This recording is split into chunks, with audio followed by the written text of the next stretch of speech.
Profile has some issue, এই সমস্যাটাও অনেকের থাকে, দেখাচ্ছে কপিরাইট। এই প্রোফাইল হ্যাজ সাম ইস্যু, এটা কি রিমুভ করা যায় কিনা?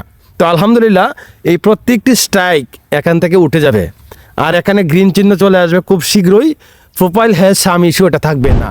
ভিডিওটি খুবই গুরুত্বপূর্ণ, কারণ যারা ফেসবুকে ইনকাম করতে চাচ্ছেন অনেকের কিন্তু এই বিষয়গুলো জানাটা খুব জরুরি। আর অনেকের পেজে কিন্তু এরকম সমস্যা আসছে অলরেডি, ঠিক আছে? আর এরকম সমস্যা হলে কি হয় জানেন, আপনার প্রোফাইলের ভিউ কমে যাবে, রিচ কমে যাবে, মানে ভিউটা আগের মতো হবে না। আচ্ছা, আমি আরও দেখাচ্ছি, আমার প্রোফাইলেও এমন একটা সমস্যা আছে, আমি এটা দেখাচ্ছি যাতে আপনারা সহজে বুঝতে পারেন এই সমস্যাটা কিভাবে সমাধান করবেন, এটা কিভাবে সলভ করা যায়, এটা কি রিমুভ করা যায় কিনা আমি দেখাচ্ছি। জাস্ট আমি আমার প্রোফাইলে ক্লিক করলাম, ড্যাশবোর্ডে ক্লিক করলাম, এই যে দেখেন আমার এখানে কিন্তু দেখাচ্ছে এরকম, ঠিক আছে? We restricted your profile as a safety measure because your activity may not follow our rules. মানে তারা এখানে বলতেছে যে আমরা আপনার প্রোফাইলটাকে রেস্ট্রিক্টেড করে দিছি, তারা এটাই বলতেছে যে রুলস অমান্য করছি, এই জন্য তারা আমাদের এটা এরকমটা করছে। এখন আমার প্রশ্ন, আমি জাস্ট এটা পুরোটা ব্যাখ্যা দিব কীভাবে এটা ঠিক করবেন, আমাকে একটু সময় দিতে হবে। আমি জাস্ট কয়েকটা কথা না বললে আমি আপনাকে ক্লিয়ারলি বোঝাতে পারবো না। প্রথম কথা হলো প্রোফাইল হ্যাজ সাম ইস্যু, এই সমস্যাটাও অনেকেরই থাকে। এটা হয় কেন, এটার কারণ কি, কিভাবে সমাধান করবেন, সব প্রসেস চেষ্টা করব সলিউশনটা একদম ক্লিয়ার করার জন্য আর কি, যাতে আপনি এটা সমাধান করতে পারেন। ফর এক্সাম্পল, এই প্রোফাইল হ্যাজ সাম ইস্যু এটা কি রিমুভ করা যায় কিনা? প্রথম উত্তরে আসবে এটা রিমুভ করা যাবে যে আপনাকে কপিরাইট স্ট্রাইক দিবে। এই দেখেন, যে আপনাকে কপিরাইট স্ট্রাইক দিবে, একমাত্র সে যদি স্ট্রাইকগুলো তুলে নেয় তাহলে আপনার ইস্যুটা উঠে যাবে। কিন্তু যারা স্ট্রাইক দেয় তারা কখনো স্ট্রাইক উঠায় না, ঠিক আছে?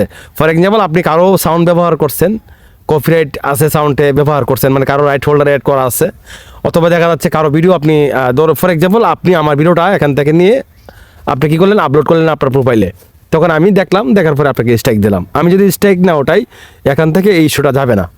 এই প্রোফাইল হ্যাজ সাম ইস্যু এটা কিন্তু যাবে না। তাহলে করণীয়টা কি, মানে এটা যদি উনি রিমুভ না করে ইস্যু, তাহলে কোনোদিন যাবে না? প্রশ্ন আসতে পারে না? যাবে। এখানে আমি যদি আপনাদেরকে একটু দেখাই, এই যে লেখা আছে কপিরাইট, অক্টোবরের 23 তারিখে আমাকে এই কপিরাইটটা দেওয়া হয়েছে, আর এই কপিরাইটটা দিয়েছে আপনার মার্চের 8 তারিখ, তারপরে এই কপিরাইটটা দেওয়া হয়েছে ফেব্রুয়ারি 27 তারিখ। তো আলহামদুলিল্লাহ এই প্রত্যেকটি স্ট্রাইক এখান থেকে উঠে যাবে, আর এখানে গ্রিন চিহ্ন চলে আসবে খুব শীঘ্রই। প্রোফাইল হ্যাজ সাম ইস্যু এটা থাকবে না। তবে কবে এটা থাকবে না?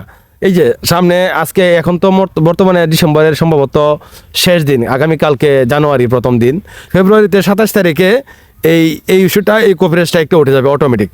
মানে ফেসবুকে কপিরাইট স্ট্রাইক আসলে বিশেষ করে 1 বছর থাকে, আপনি ইনকাম করতে পারবেন, এখানে ইনকাম আসবে, ভিউ আসবে, তবে আগের মতো আসবে না। ফ্রেশভাবে যে ইনকামটা আসবে এটা কিন্তু আসবে না।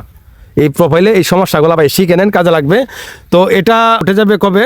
এটা উঠবে আপনার মার্চের 8 তারিখ। সামনে এই যে সামনে যে মার্চ মাস আসতেছে, এটা তো 25 সালে, 26 সালে মার্চ মাসের 8 তারিখ এটা ইস্যুটা অটোমেটিক উঠে যাবে। আর এটা অক্টোবরের 23 তারিখ, মানে তার মানে 8-9 মাস পরে এটা প্রোফাইলটা ক্লিয়ার হবে। এই জন্য আমি সবাইকে রেকমেন্ড করবো যে আপনারা ভাই প্রোফাইলে কাজ করবেন না, পেজে কাজ করবেন। কারণ প্রোফাইলে ভিডিও কপিরাইট আছে কিনা চেক করা যায় না, ঠিক আছে? যদি চেক করা যায় তো তাহলে আমি এখানে স্ট্রাইকগুলো আমি খাইতাম না, আমি তার কম বুঝি না, আমি আইডিয়া করে আপলোড করি, তারপরে স্ট্রাইক মানুষ দিয়ে দেয়, ঠিক আছে? স্ট্রাইক দিয়ে দেয়, আর স্ট্রাইক খেলে তো বোঝে নেই, এরপরও কি ইনকাম হচ্ছে না? হ্যাঁ, ইনকাম হচ্ছে, কিন্তু আগের মতো হবে না। ডাইল ঝাল খিচুড়ি একটা কথা আছে না? তো যাই হোক, এই মূলত এই সমস্যাটা এভাবেই উঠবে। আর এখানে আপনারা জাস্ট দেখবেন যে রেকমেন্ডেশন অ্যাক্টিভ আছে কিনা, মনিটাইজ অ্যাক্টিভ আছে না, মার্কেট প্লেস অ্যাক্টিভ আছে কিনা, তাহলে আপনি এখান থেকে আর্নিং করতে পারবেন। তবে আগের মতো করতে পারবেন না, প্রোফাইল হ্যাজ সাম ইস্যু থাকলে একটু কম হবে, তবে আপনি এখান থেকে ইনকাম করতে পারবেন, হতাশার কিছু নাই। পেজ নিয়ে কাজ করেন আর এই ইস্যুগুলো কিন্তু উঠে যাবে। আবার আপনি চাইলে যে আপনাকে স্ট্রাইক দিয়েছে তার সাথে যোগাযোগও করতে পারেন। এটা কুয়া ইস্যু থেকে নিয়েছি, হয়তো বাংলাদেশে উনি ওনার পেজে ভিডিওটা আপলোড করছে, তো ওনার সাথে আমার ভিডিওটা ম্যাচ পড়ে গেছে, ম্যাচ পড়ে যাওয়ার পরে সে আমাকে স্ট্রাইক দিয়ে দিচ্ছে। এখন যদি আমি ভিডিওটা আমার পেজে আপলোড করতাম, চেক করে আপলোড করতাম, তখন তো অটোমেটিক আমাকে দেখাইতো এই ভিডিওটা কারো না কারো রাইট হোল্ডার আন্ডারে আছে, এই জন্য আমি এটা আপলোড করতে পারবো না। কিন্তু যেহেতু প্রোফাইল সিস্টেম নাই, কিচ্ছু করার নাই, এটা প্রোফাইল কিন্তু চেক করার সিস্টেম নাই। ওকে, তো আমি যদি তার সাথে যোগাযোগ করতে চাই, জাস্ট এই যে দেখেন এই নিচে লেখা আছে সি অপশনে ক্লিক করব। সি অপশনে ক্লিক দেওয়ার পরে এখান থেকে তার ইমেলটা আমি পাবো। এই দেখেন এখানে email or reporter submit for appeal, এই ইমেল ফর দ্য রিপোর্টার এখানে ক্লিক করি, এই দেখেন তার ইমেলটা এখানে চলে আসছে। তার নাম্বারটা, তারপরে কপি, সে বলতেছে এটা তার কন্টেন্ট, এই জন্য সে আমাকে স্ট্রাইকটা দিছে। আসলে একটা স্ট্রাইক দেওয়াটা খুব একটা সময় লাগে না, 2 থেকে 3 মিনিট সময় লাগে একটা স্ট্রাইক দেওয়া। তবে যারা এই কাজটা করে এটা ঠিক করে না, সেও কিন্তু কারো না কারো ভিডিওটা আনছে, কারণ চাইনিজ ভিডিও সে তো আর চাইনিজের না, সে বাংলাদেশি, তার ফেসবুক পেজে আছে, আর আমি চাইনিজ থেকে ভিডিওটা আনছি, আনার পরে তার সাথে ম্যাচ হয়ে গেছে, তারপরে সে আমাকে স্ট্রাইক দিয়ে দিচ্ছে। ওকে, সমস্যা নাই, তো এইগুলা কোনো ব্যাপার না, এগুলো চলে যাবে। তো এইভাবে মূলত আপনার স্ট্রাইকগুলো উঠবে, এর ছাড়া আর কোনো ওয়ে নাই সামি শো রিমুভ করা। ভিউয়ার্স, আশা করি আপনাদের অনেক ভালো লাগছে, সাথেই থাকবেন।